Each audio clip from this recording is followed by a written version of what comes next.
May tanong sa akin. Name, number,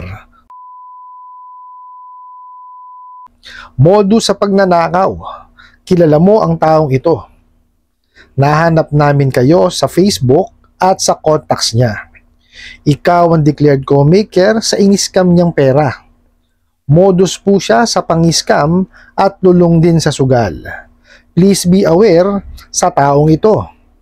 Kung kilala mo siya, huwag mo itago kung ayaw mo madamay. Nakatimbre na. Ipagbigay alam lang ho at isesend ko ang buong detalye. Alright, napakagandang katanungan po nito. Pero bago ho natin sasagutin, imbitahan ko ho muna sana kayo na pakisuportahan po sana ang aking mga social media accounts sa YouTube, Facebook, and TikTok. Yan. Diyan ho notorious yung mga yan. Okay? Yung ano po, yung paninirang puri. Okay, dito po sa ating video, no, iaalamin po natin ano ba yung mga dapat nyong gawin, no, at saka yung mga remedies, no, para po kahit papano masolusyonan, tsaka kahit papano magawa natin ng paraan yung mga kawalang yaan itong mga bugo katabusadong online lending apps na to, no. Pero bago ho yan, disclaimer po muna, hindi po ako abogado. Ako po'y maniningil. Lahat po na sinasabi natin sa ating video is based on my experience at syempre po sa ating pong pagsasaliksik at sa pagtatanong na rin po sa ating mga kaibigan mga abogado. At isa pa po, hindi ko po kinukonsinte ang hindi pagbabayad ng utang dahil ang utang ay responsibilidad na dapat po nating bayaran. Ang hindi po ako pabor ay doon sa maling pamamaraan ng pagpapautang at maling pamamaraan ng paniningil. Sagutin po natin yung pinadala niyo pong katanungan. Okay?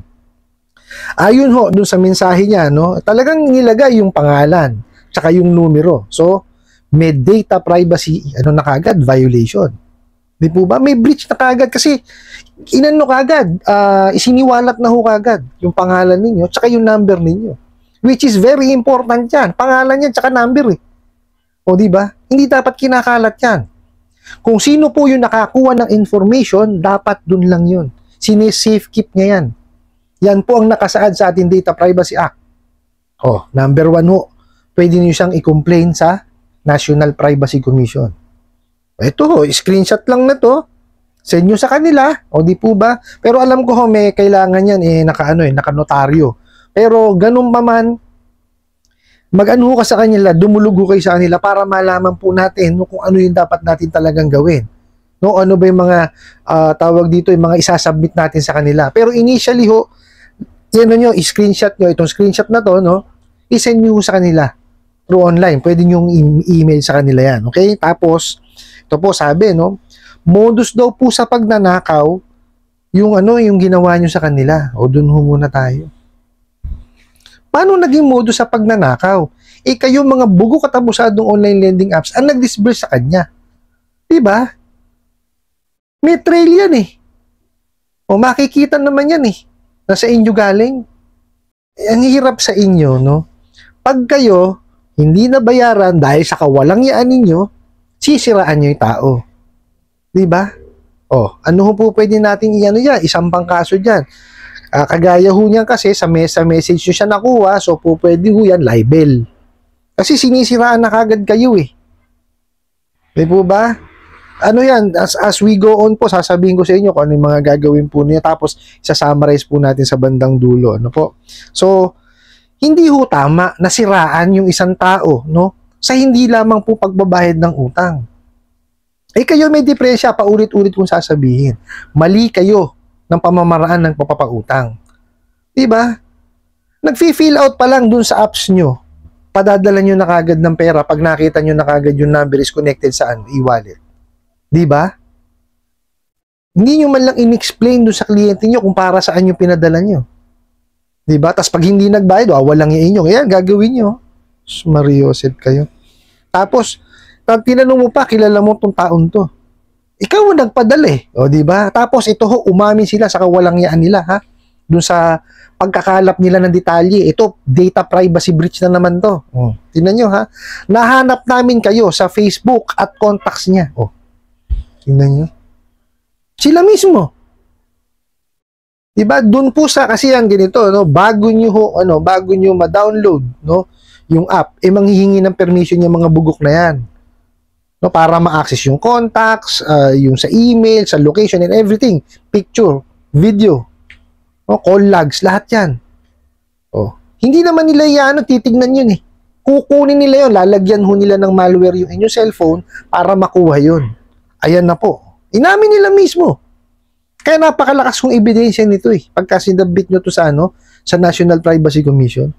Totoo. Pero dapat identified nyo yung yung bugok na ola na yan. Umamin na agad oh. Nahanap daw sila mismo, nahanap nila. Paano nila mahahanap sa contacts yung kung di nila ninakaw, di ba? O so maliwanag, ninanakaw nila. Inaamin na nila ngayon. Di ba? O mga bugok sila. O tapos ito po. Kayo daw po yung dineclare na co-maker sa in-scam na pera. O bakit? Di ba? Mali na naman in-scam. Hindi naman ho in-scam eh. Hindi pa lang nababayaran. Di ba? So, Mario Joseph, eto ho ha. Paano kayo magiging co-maker? May pinirmahan ho ba kayong kontrata? Di po ba? Pangalawa, may kontrata ba talaga yan? Yes, meron niyang click to accept yung terms and condition.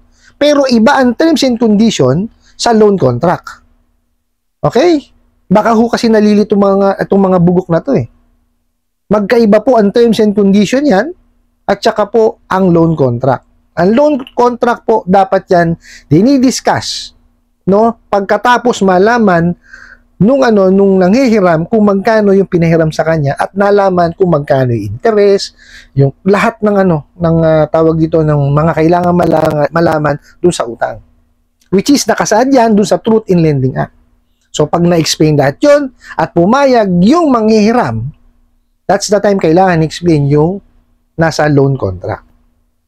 Kaya magkaiba po yung terms and condition dun sa click to accept at iba rin po dapat ang loan contract. Kaya nga ako, tinatanong ko, may loan contract ba talaga yan? Baka terms and condition lang yan. So, mali na agad. Di po ba? Tsaka dapat yan, kada renew dapat yan, meron yan loan contract. Ang loan contract po dapat yan pinipirmahan. Pwede ho yan digitally, electronically, at yung physical yung pipirmahan. Okay? So, sana po na maliwanag. Kasi, para maging valid ang isang utang, no, or dapat yan may kontrata. Ngayon ganito ho. Ang kontrata po pwede yan verbal at nasusulat. Mas matatag po yung nasusulat. Okay? Paano mo ngayon patutunayan? Sa korte, pag ikay mag-ahabla, kung wala kang kontrata. O sa bagay po, pwede naman yung mga messages nyo, maraming paraan. Pero ba't pahihirapan mo sarili mo? Diba? Di magbigay ka ng kontrata. Ang masakit sa inyo, wala kayong kontrata, mga bugok. Kaya hindi kayo makapaghabla. Isa yan sa dahilan kaya hindi kayo makapaghabla. Diba? Bukod pa sa babalik sa inyo lahat yung mga kawalangyaan ninyo. Diba? Kaya wag ko kayong maniniwala, no, na kayo ay co-maker. Doon siya nagpadala ng katanungan na to. Okay po? Tapos sasabihin pa, ito nga, paninirang puri na naman. Ini-scam daw niyang pera, kayo daw po yung co-maker. Tapos, modus po siya sa pang-scam. At lulong sa sugal, talagang sinisiraan eh. Di po ba? Tapos, please, be aware sa taong ito. Be aware daw po. Kung kilala mo siya, huwag mong itago. Di ba? Kasi daw, pagka daw madadamay. Paano kayo madadamay? Diba? Sila mismo ang gulo eh. Kasi, may patanong siya dun kung kilala mo tong tao na to, diba? Kailangan daw isabihin sa kanila. Sinabi nga, co-maker ka eh. Daw. Diba? Sila mismo nalilito na sa pinadadala nilang mensahe, diba? Ganun ho katatangay ang mga yan. Ng kamote. Tapos, nakatimbre na. Saan nakatimbre? Sige nga. Kayong mga bugo at abusadong online lending apps ang nakatimbre na. Shout out, Padam Kikay. Sige. Sira ulo kayo. O ipagbigay alam nyo daw sa kanila tapos isisend yung buong detalye ng Wala kayong dapat isend na buong detalye mga bugo. Bawal nga eh. Diba? Meron tayong batas dyan, yung Data Privacy Act natin. Okay, ito yan. So, Sabi ko kanina, di ba, pwede kayong mag-complain sa National Privacy Commission. Kasi nga, may data breach na kagad. Okay? Pangalawa ho, pwede kayong magsampa ng kasong libel. Tsaka po, pagkaya sa internet naman, cyber libel. Kasi ho, ito, SMS, so, maaari ito pumasok sa libel. Pero ito ho, no, magtanong ho kayo sa abogado. Hindi po kasi ako abogado. Sila po ang makakatulong sa inyo dyan. Okay? Kumonsulta ho kayo sa kanila kung ano yung po pwede nyo ikaso o isampa na kaso sa kanila. Okay? Kasi kailangan yan, maintindihan nyo ho muna, no, kung ano yung dapat nyong gawin. Hindi po pwede padaskul-daskul tayo ng aksyon. Okay? Kailangan naiintindihan nyo ho muna. Para ho, hindi tayo magkadoble-doble na pupunta ako dito, pupunta hindi ho. Kumonsulta ho tayo sa abogado. Sila ho nakakaalam yan. Pinagsunugan ho nila ng kilay yan. Okay po, ako ho, lahat ho ng sinasabi ko sa inyo dito, kagaya ng sinabi ko sa simula, is base po sa aking experience. At saka sa pagsasaliksik ko at pagtatanong po sa aking mga kaibigang abogado. Pero mas matatag yan kung kayo po'y kukonsulta sa abogado. Okay, so yun nga sabi ko, di ba, NPC. Tapos, kumonsulta sa abogado para kung ano mang pwedeng isang pangkaso, kung libel o cyber libel.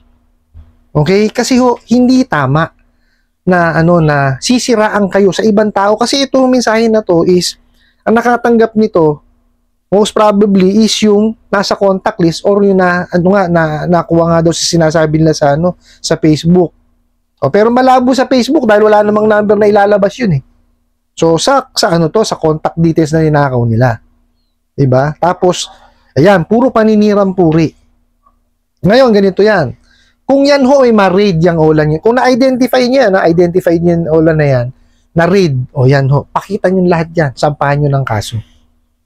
Maliwanag pa ho sa sikat ng araw yan kasi inamin ho nila eh. Di ba? Nahanap namin kayo sa Facebook at sa contacts niya. So, sila ho mismo inamin na ginagawa nila na nakawin yung contact details at gagamitin laban dun sa kanilang kliyente pag hindi po nakabayad. Di ba? So, nagiging collateral kasi yung mga information na ninakaw. So, maliwanag ho ito na talagang magiging kaso niyan is yun sa Data Privacy Act natin. Kasi may breach na kagad sa data, sa privacy. Yun lamang pong i-access nila, bawal yun eh. Wala ho silang karapatan dun. Kahit sino humanghong tao, walang karapatan na makuha or ma-access yung information ng isang ng kapwa niya tao pa. Ngayon, for example, kagaya sa utang, magbibigay ka ng information, kailangan kasi yun eh, di ba? Para nga mapahiram ka eh. Dapat, yung kumpanya na yun or yung nagpapautang na yun is i-safe keep, no? I-safe keep niya yung information na yun. Hindi po pwede ikalag yun. Kaya lang, ito nga mga bugo katabusadong online lending app, sabi ko nga sa inyo, negosyo niyan is mangalap ng information at magbenta sa iba. Yan ho ang niyan. So, dun ho sa nagpadala ng katanungan na to, no, or ng mensahe na to, wala ho yan. No, puro paninirang puri yan. Ngayon, ito gawin nyo. Ikalap nyo po yung lahat ng inyong ebidensya. Tapos, ho kayo, magsampa ho kayo ng complaint, no, doon sa mga, tawag dito, sangay ng gobyerno na nakakasakop po dyan. So, pwede yan sa National Privacy Commission, sa SEC, okay, sa PNP, sa NBI, sa PAOK, tsaka sa DOJ po. Yan po yung mga sangay ng gobyerno na talagang nagtutulong-tulong na po para mapuksa yung mga bugok na yan. Okay po? Kasi kung hindi ho tayo gagawa ng aksyon at iaasa ho natin sa iba, wala akong mangyayari sa atin. Kailangan ho, tayo mismo ang gagawa po niyan. Ano po? I hope nasagot ko po itong katanungan na to at sana po yung makatulong. Maraming salamat po sa inyo walang sawang pag-support at panonood sa aking mga video. Maraming salamat po sa inyong pag-like, pag-share, pag-comment at pagtatanong. And kunin ko na rin po itong opportunity na imbitahan po sana kayo na pakisuportahan po sana ang aking mga social media accounts sa YouTube, Facebook, and TikTok. Hanggang sa muli po, yun lang.